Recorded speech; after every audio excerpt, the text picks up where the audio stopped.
Picture a paradise of emerald islands where the scent of spices filled the air and ancient kingdoms thrived in harmony with the sea. For over 3 centuries, Indonesia, an archipelago of over 17,000 islands, became the stage for one of history's most gripping colonial dramas. The Dutch, driven by a hunger for spices and global power, wove a tale of trade, exploitation, and cultural upheaval that shaped the region's destiny. Welcome to Sands of History, where we unearth the stories that built our world.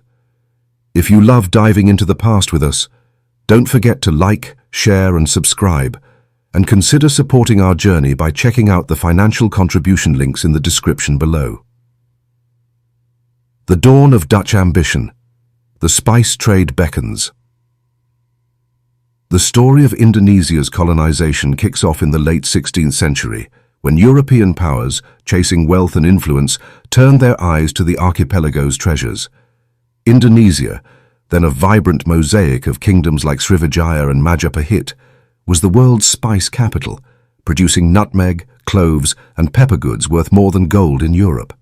The Portuguese arrived first in 1511, setting up trading posts in the Moluccas, but their grip was shallow, focused on commerce rather than control. In 1596, Dutch explorer Cornelis de Houtman landed in Banten, ushering in a far more aggressive era. By 1602, the Dutch East India Company, VOC, was born, a powerhouse with the authority to trade, wage war, and govern. Unlike the Portuguese, the Dutch craved dominance, not just deals. They used brutal tactics, including wiping out entire communities to secure the nutmeg trade.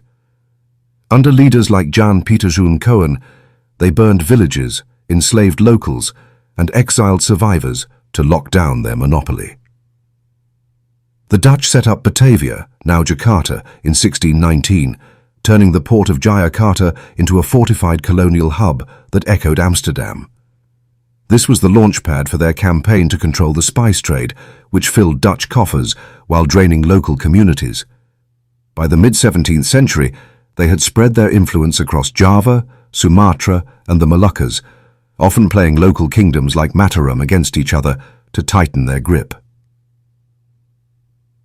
The Cultivation System. Exploitation by design. By 1800, the VOC had crumbled under corruption and debt, and the Dutch government took direct control of the East Indies.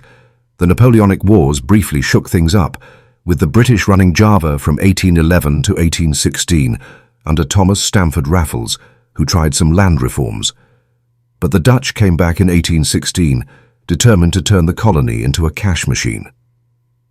In the 1830s, they rolled out the Cultuurstelsel, or Cultivation System, a ruthless policy that defined colonial greed. Javanese peasants were forced to dedicate 20% of their land, or 60 days of labor each year, to growing cash crops like sugar, coffee, and indigo for export. Run by Dutch officials and Javanese aristocrats, the system poured wealth into the Netherlands, nearly a third of the Dutch state's income at its peak. The cost was horrific. Thousands died building projects like the Great Post Road, a 1,000-kilometer beast finished in just 1 year under Governor-General Herman Willem Daendels. On plantations, especially in Sumatra's Delhi region, Chinese and Javanese workers faced near slavery, enduring beatings, starvation wages, and brutal conditions. The Dutch spun their rule as a civilizing mission, claiming to uplift backward Indonesians, but this was just a cover for exploitation. They lived in privileged enclaves, worlds apart from the locals they deemed inferior. Resistance and the seeds of nationalism. Indonesians didn't sit quietly. Resistance flared early and often, though it was scattered. The Java War of 1825-1830, led by Prince Diponegoro, was a massive revolt sparked by land grabs and cultural insults. With much of central Java behind him, Diponegoro called it a holy war, but the Dutch crushed it, leaving around 215,000 dead, mostly Javanese. Other uprisings, like the Padri War in Sumatra and the Banten Peasants' Revolt after the 1883 Krakatoa eruption, showed the depth of discontent.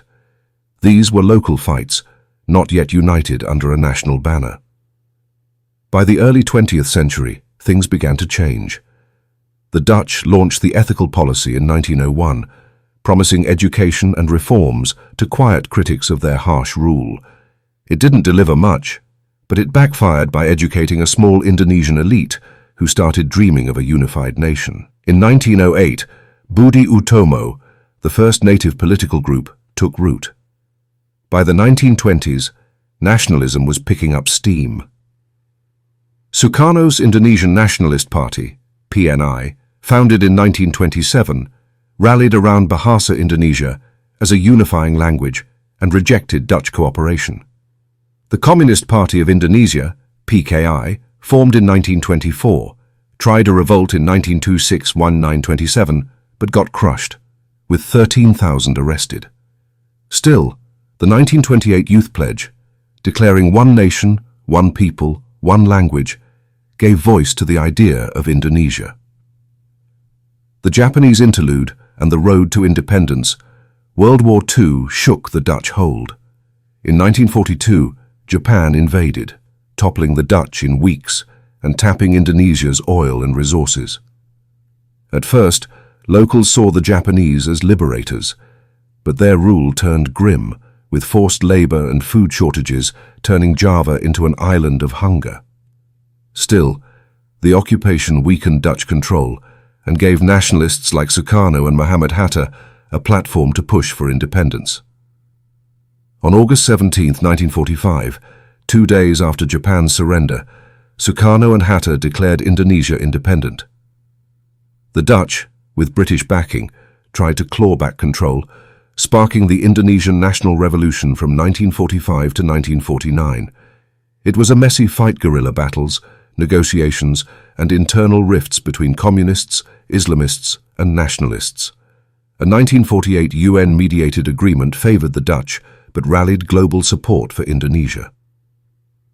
By December 27, 1949, the Dutch gave in, recognizing Indonesian sovereignty under a federal structure.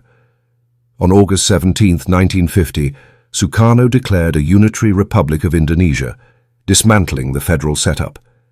The new nation faced a rough road: poverty, a broken economy, and regional tensions rooted in centuries of colonial meddling.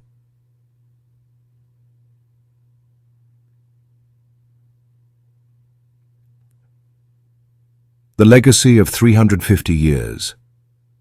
A nuanced perspective. The idea of 350 years of Dutch rule, a staple of nationalist stories, simplifies a complex history. The Dutch arrived in 1596, but their control grew slowly, starting with trading posts and only solidifying by the early 20th century. Before colonization, the archipelago was a patchwork of kingdoms with no shared identity. Dutch rule, through deals and brute force, unified the region in a way, setting the stage for modern Indonesia. The legacy is a mixed bag. Economically, the Dutch got rich off spices, crops, and later oil, while Indonesia was left poor, with little education and a torn social fabric. Roads and railways built for profit became lasting infrastructure. Culturally, the Dutch brought European laws and Christianity to some areas, but Indian and Islamic traditions, especially in Bali, held strong. Socially, the Dutch created a rigid hierarchy, with themselves at the top and locals at the bottom. Mixed-race Indos occupied a strange middle ground. Resistance, from Diponegoro's war to Sukarno's nationalism, forged a tough spirit that carried Indonesia to independence. Conclusion. From colonial chains to a nation's triumph, the 350-year Dutch colonization of Indonesia was a saga of greed, struggle, and transformation. From the spice-fueled rise of the VOC to the cruel cultivation system, the Dutch reshaped the archipelago, leaving both wounds and foundations. Yet from this ordeal rose a unified Indonesia, born of resistance and a shared vision of freedom. The journey from scattered kingdoms to a sovereign nation shows the power of human will. Thanks for joining us on Sands of History. If this dive into Indonesia's colonial past gripped you, please like, share, and subscribe to keep exploring history with us. Your support keeps these stories alive. Check out the financial contribution links in the description to help us continue this journey. Until next time, let's keep uncovering the past together.